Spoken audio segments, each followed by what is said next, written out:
Alam nyo kapatid, yung puot, isang bagay na hindi dapat nakalagay sa puso.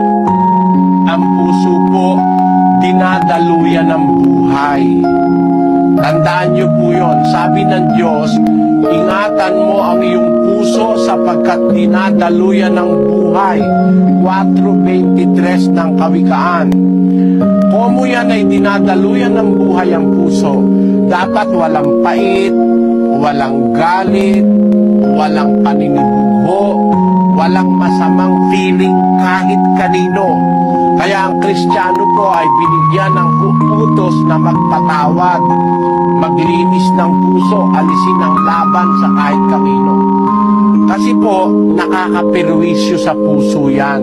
Yang pait, nakakapagpasakit po sa tao yan.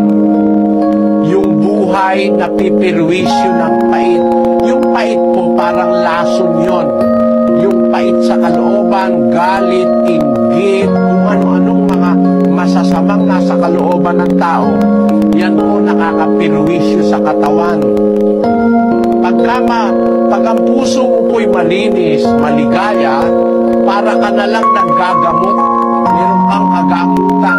17:22 ng Kawikaan.